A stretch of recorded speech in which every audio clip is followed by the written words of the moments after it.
Here goes.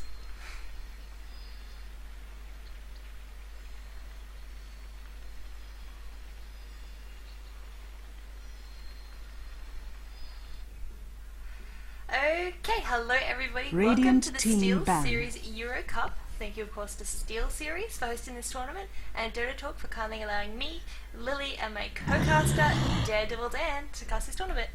Dire Team Ban. Hello, Lily, and thanks for having me on as normal. It feels good casting something a little bit different for once. So we're on the SteelSeries Euro Cup at the moment, which is definitely something that we don't get to do very often. So I'm very grateful to everyone for letting us to cast this. I'm really excited. It's my first time casting European Dota, so I'm just like, I'm all hyped up. It's midnight. I've been sleeping all day. I'm ready to go. Yeah, so, some of us didn't get to sleep all day, but that's alright. Yeah. I'm hyped, I'm ready. You'll deal with it. So looking at the bands, thus far it's pretty similar to the kind of ones we see in the Eastern scene. OD, Wisp ban out, Naga Siren, maybe you're going to see a Darkseer ban out. Maybe something like 10 the Nyx. seconds remaining. I'm going to be honest, a lot of my drafting guesses might be a bit off because I 5 don't seconds watch that remaining. much European Dota. So a lot of my Dota guesses are going to be based on, well, what I see in C Dota. We're going to ban out the Visage.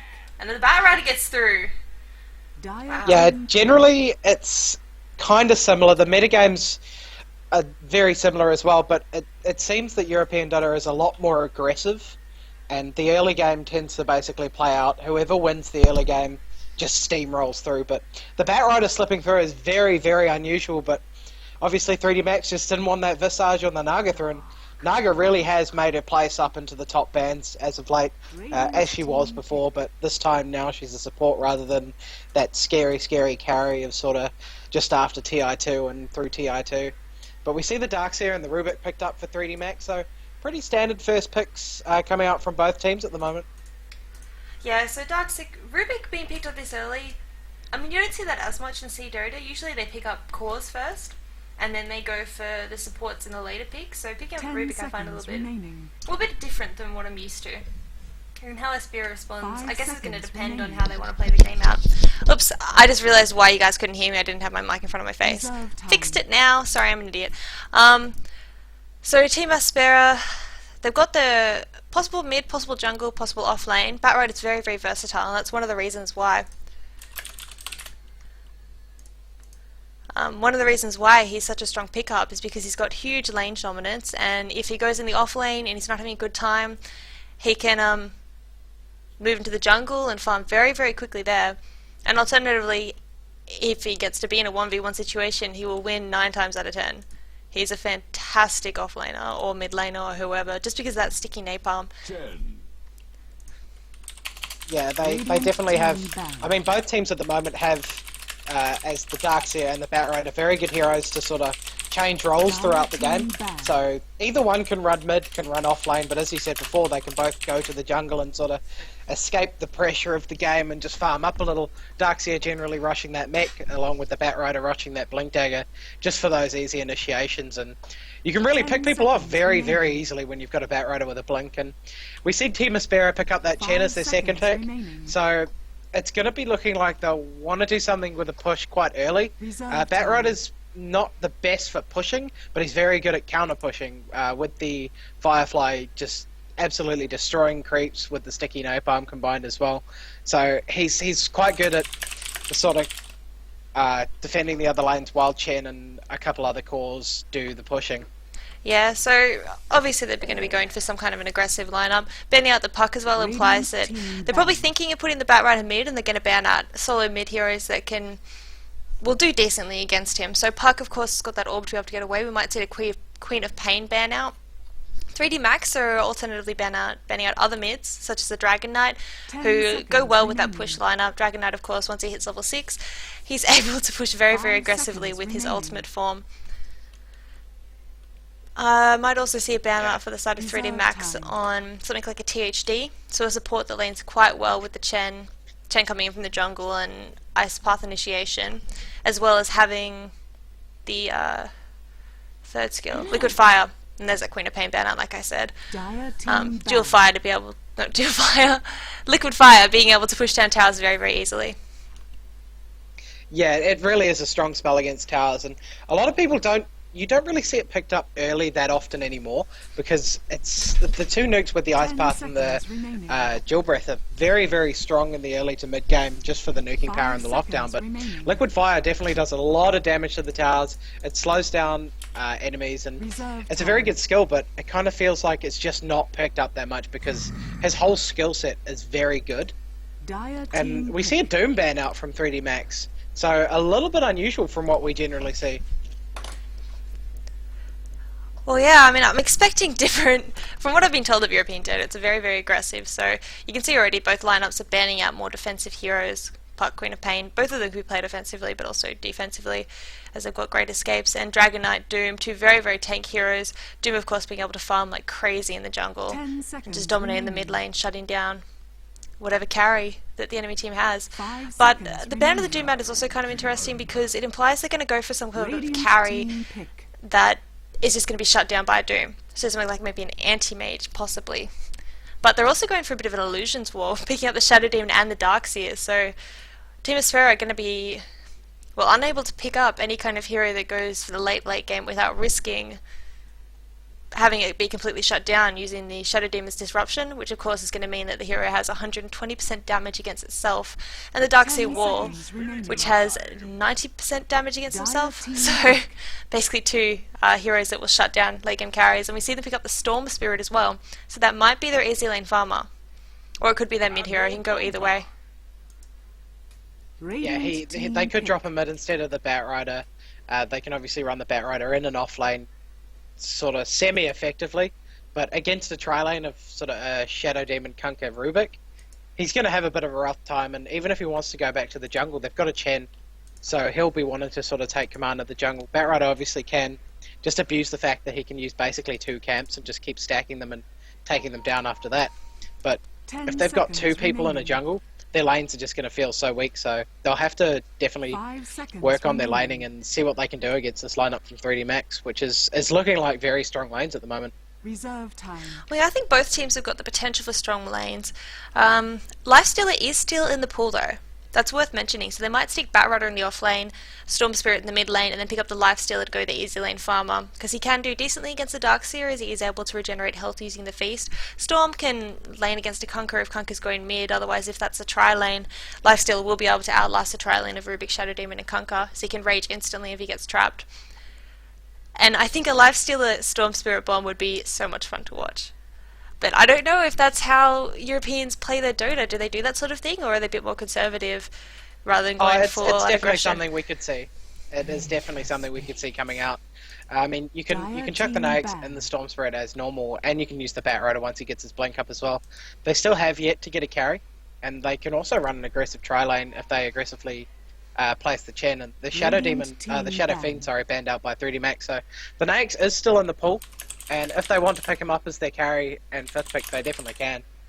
It just all depends if that's something they're wanting to go for. Just huge aggression throughout the whole game. I mean, once Nax gets level 6 and the Storm Spirit gets level 6, they can just be anywhere they want most of the time, really. And the ganking potential is huge, but 3D Max can sort of 5-man up at that point. If the Darkseer gets a mechanism out quite quickly, it'll definitely be a bit harder to abuse the fact that they can gank so easily. And with a Shadow Demon Disruption, you've got the X marks the spot on Kunkka, so you can sort of X them and get away easier. So it all depends how they want to play this game, really, and if they want to go ultra aggressive. Well, both teams have got aggressive lineups, but in a different way. So 3D Max, like you just mentioned, have got a really good combo, especially in the mid game with teamfights. Vacuum into Kunkka is just huge AoE damage. But Team Aspera have got a lot of dispositioning spells, so they've got Batrider with the Flaming Lasso, and once he gets up a 4-staff, he's going to be able to pull people out of the fight. Storm Spirit has got another dispositioning spell, if that's the word, with Electric Vortex, and VS has got Swap. So it looks like Team Aspera's strategy is going to be, let's disrupt your teamfight positioning as much as possible, which is going to be really important since 3D Max is going for, well, a teamfight kind of strategy. So they've got strong laners with the ability to just wombo combo and kill everyone in one go, which I'm hoping we're going to see at least once, just for funsies. But I mean, it's kind of interesting. You can see Team Aspera is obviously just thinking, how can we disrupt their team fight as much as possible? And with the VS pickup, they're going to be able to do that. Plus, it gives them the potential to go late game And the Lifestealer pick up as well, so... Radiant team pick. Yeah, 3D Max picking up that Lifestealer may have put a little bit of worry into Aspera, as they may have wanted to pick that up as their 5th, but if they really wanted it to combo with the Storm Spirit Batrider, they would have picked it up instead of that Vengeful Spirit.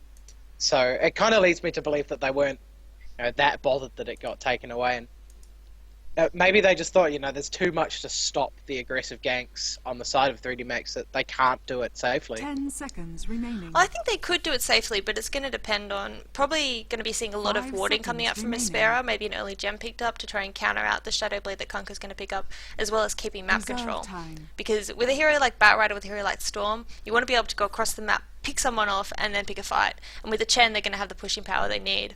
10 But with this seconds Lifestealer, he's going to be hard to pick off. The Batrider is essentially going to have to save the Flaming Lasso to grab him, 5 seconds and Shadow remaining. Demon then, of course, is just instantly going to trap him. Assassin. And we're going to see the TA picked up, so they've got... I think it must be Storm Solo. I mean, sorry, not Storm, Storm Farmer, I think.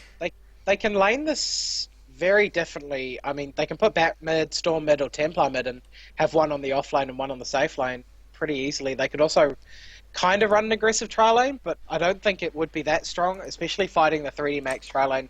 I don't think they would come out on top of that.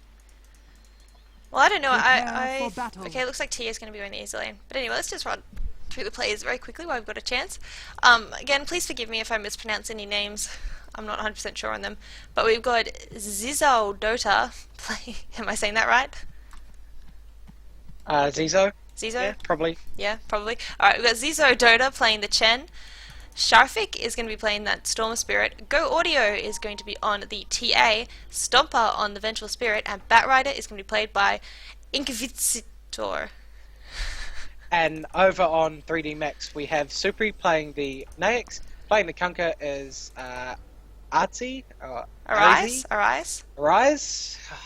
All the caps and numbers are confusing me today. On the Rubik, we have NKZ. On the 30 Shadow Demon, we have seconds to Dusk. battle. And overplaying the Darkseer is Creo J. So, these lanes, obviously going to be Darkseer off lane leaning against that TA, Chen, and VS.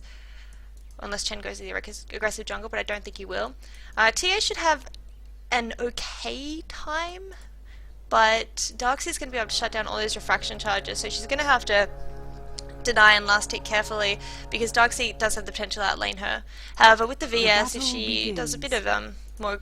Oh my god, my thing just went crazy. If she does a bit of aggressive play and kind of scares him out of lane, might be able to force him into the jungle. Which Meanwhile, would be over ideal on the mid lane, by the Ancient Stake, we had Batrider being initiated on Big. The lift from Rubik coming back to grab him out. The Firefly is on, but he is going to fall just before he can get over those trees and over the ledge.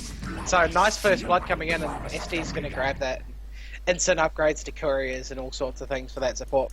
And they're going to be running the dual mid of SD and Kunkka, which I haven't seen in quite a while, but is definitely a very effective lane. Well, especially against a hero like Storm Spirit, they're going to be able to just destroy him once they get a couple of levels up. Not to mention the higher base damage that the Kunkka has. He's getting a lot of denies over that Storm, which is going to keep him under-leveled, but I don't know, maybe it would have been better to Denied. maybe have the VS go mid and give him a bit of a hand, but she's just going to be pulling the bot lane to get her own farm up. Yeah, and plus while doing this, they have Supri on the top with the Naix, just free farming. He's got a Quelling Blade, so he's pretty much not going to miss a single last hit on that lane. He hits for 67 base plus the extra 32 melee bonus. So he's going to have complete free farm, but over on the bottom we see TA with complete free farm, and I mean TA is very powerful sort of mid-game, even with just sort of phase boots, blink dagger up, and especially with the mobility all over their team. So I think both teams are kind of okay with the trade. Well, this is going to be, looks like a pretty passive early game. Both the offlaners have gone into the jungle. The only lane that we're probably going to see action in is the mid lane, because it's the only lane where it's not PvE. So I'm going to keep a bit of a watch on mid lane, but you can watch a Batrider jungle. He's about to die. No, there we go, he pots up. Darkseer also just stuck in the camp, using the Iron Shell on the big creep to take down the other big creeps. VS and Chen farming the jungle together casually. Gonna get probably a fast boots up on the VS, and maybe she'll go help out mid lane, do a bit of roaming. Yeah, I mean, they've got the capability to just be all over the map. Chen obviously can farm the woods very, very effectively. VS with those boots is going to help a lot, considering her stun has pretty low range. and her movement speed isn't the best, and Chen can get that early mech, or it does actually look like they might just go for a really fast push on this tier 1 bot and just gain some lane advantage straight away. But extra goal for the supports is always good too. Well, yeah, that'd definitely be the way for them to play it. They have got a stronger in pushing lineup in the early game than 3D Max. So 3D Max have just mostly picked up teamfight heroes and 3 tank cores and 2 supports who have got decent survivability in fights. So they're not going to be able to do too much pushing. It's going to be very slow pushing, and it's going to be quite easy for the Batrider to defend with the Firefly, like you mentioned. So Aspera are going to be just taking the towers, using the advantage they have in the lineup to get the extra gold advantage they need, because in the mid game they're probably going to need a fast mech up. Actually, mid lane. See, over on mid lane we have the initiation almost taking down the Storm Spirit with that DD from SD. Batrider's coming in now, using the sticky napalm just to slow them down. He can't output enough damage though to take anyone down, but that Storm surviving is very, very good for them at the time, because they're already 1 kill ahead. You start killing the mid hero and gaining a level advantage with a dual lane on the mid lane. It's going to be crazy. I mean, they're just going to have so much of an advantage. Rubik now sitting here, ready to get in there after the Disruption Torrent combo, just for that extra lift, just for that little bit of extra lockdown so they can take him down. Yeah, well, they're not lacking damage on this lane. No, they know the chance to kill him is before he hits level 6. Once he hits level 6, he's going to be a lot harder. It's basically forcing Conquer to get a level in X if they do want to take him down, because otherwise he's just going to be able to use that ball lightning to get away as soon as they cast anything on him.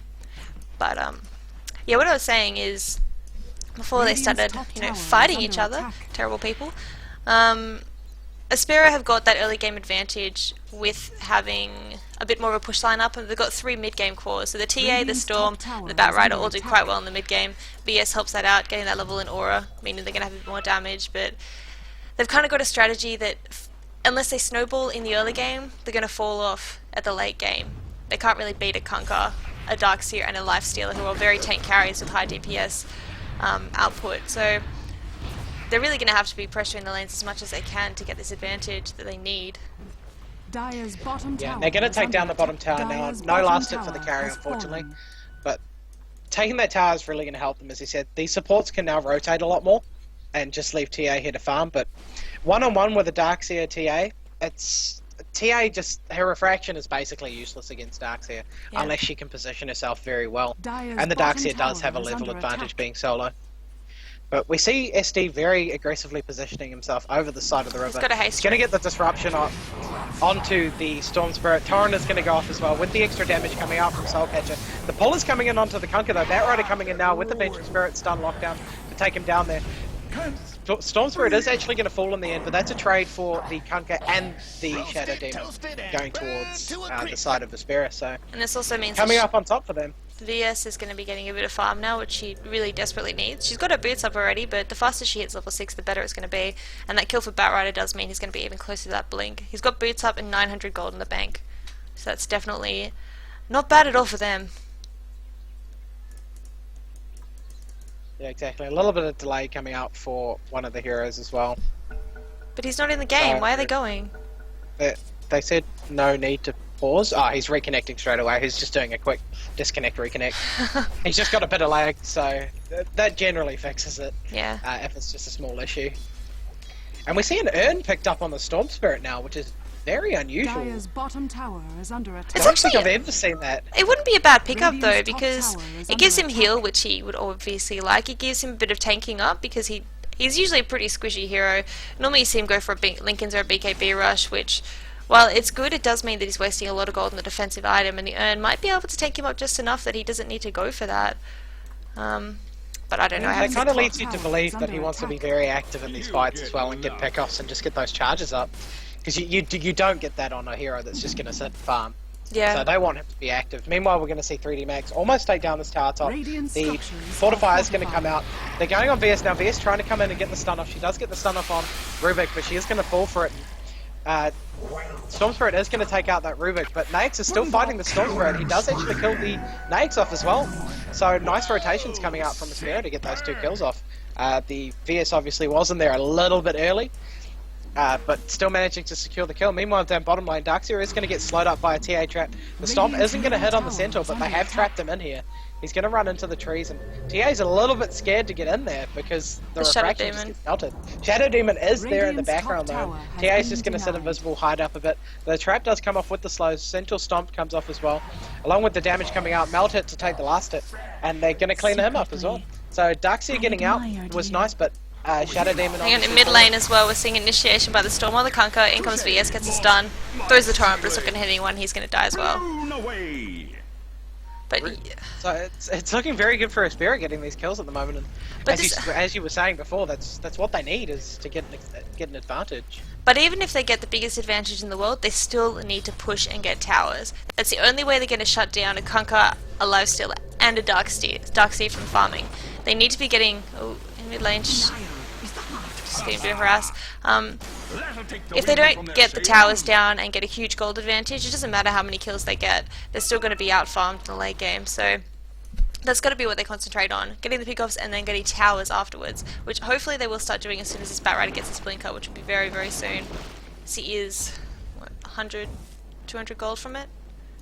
Very, very close. Yeah, he only needs another 100 gold now. And Storm's trying to get this rune. SD is keeping it safe top, and the rune's actually going to spawn bot. So Centaur Creep is just going to deny it or just keep it safe so someone can get it. Stormspirit actually going in onto this Rubik now. He's going to try and clean him up. The aggressive disruption actually coming up onto the Storm. Nates to follow up with the feast and the damage. Storm is going to clean up that Rubik though by balling through, and he's just going to TP away. They don't have anything to stop him from doing it. That was very nicely done by the Storm there.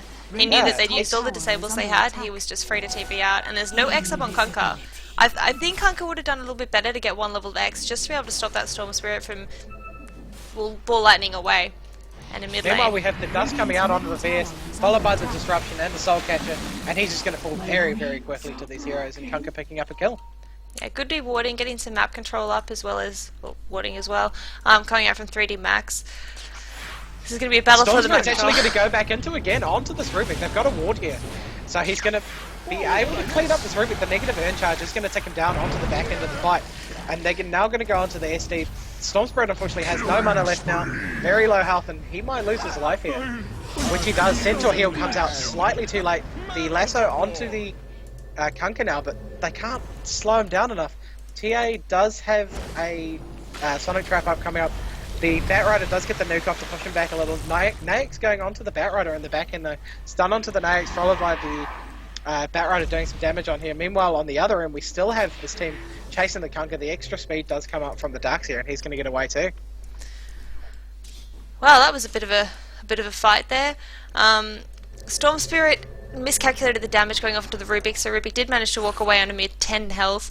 So that's a bit unfortunate, but he did try and, get the best of all worlds and kill everyone off. But like I was saying, 3D Max getting a lot of aggressive wards down and de-warding as much as they can. Aspera are going to win this game by pick-offs, and this means that they need wards up. They need to know where everyone is so they can go in aggressively and not get picked off like just then. Storm Spirit did not have any vision around here, and there was 3 heroes there waiting for him to come forward.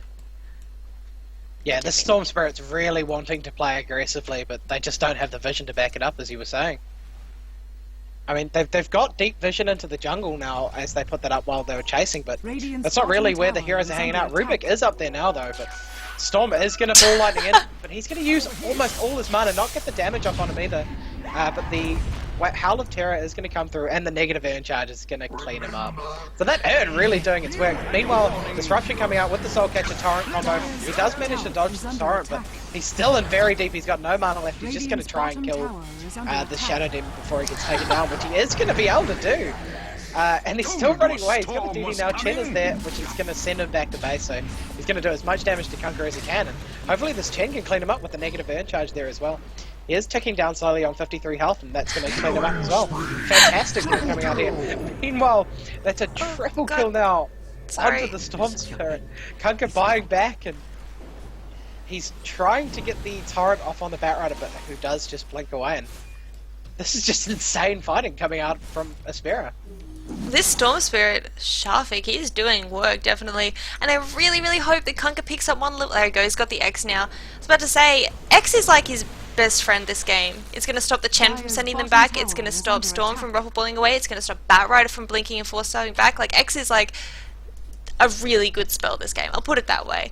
So I'm very glad he has finally picked it up. And if he picked it up a little bit earlier, he would have scored a couple more kills. Yeah, he definitely would have. It's something you've got to sort of pick up rather than going the full Tidebringer. But he obviously just wanted to get a bit more farm in the early game with that Tidebringer coming out. Yeah. So picking it up now is still going to help. Meanwhile, we see Storm going in onto the Darkseer, into the bush with the vision from the steep ward. They're not going to be able to catch him though. Just a little bit afraid of the rotations coming out. Mid lane Batrider is going Batrider's going to on a blink rise. down onto the Kunkka. No, he does back out in the end. He didn't quite have the range on the lasso, being that it is quite a short range. You have to really blink directly on top of them. The Storm is really doing work though. He's being all over the map. He's playing a Storm how a Storm wants to be played, and he knows they just don't have enough lockdown really to kind of kill him unless he makes a huge mistake. And we're gonna see a smoke gank. We are seeing a smoke gank. Chen, no Chen. Oh, they get revealed and he spots them. Might be able to get away. He needs to get the X off, but it is low level, so it doesn't have the big range. Torrent is going to clip him right on the edge, though. With the Soul Catcher coming out on this Chen, heal is going to go off, and they're just doing so much damage, though. The Purge does eventually kill him.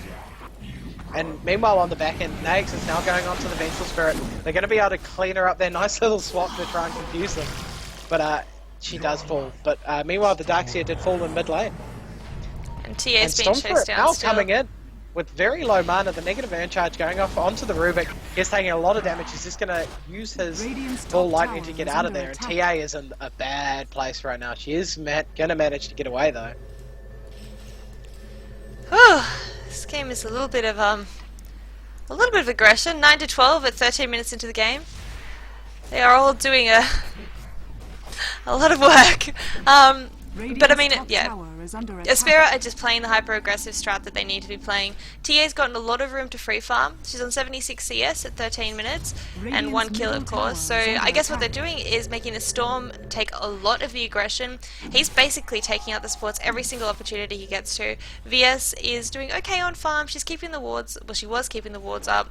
Nice aggressive warding coming out over this side. But the most important thing is that they are creating so much pressure that the Lifestealer just isn't getting any room to kind of AFK farm in the same way that the TA is. He's been forced to come into fights over and over again, but he is of course getting a lot of kills. He's 3-1 to 3.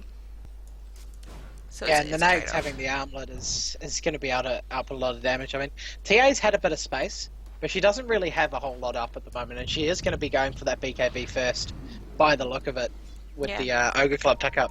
So she's going to be lacking that huge damage you can have from a TA, but she does need the BKB this game. I mean, it's going to help her out so much.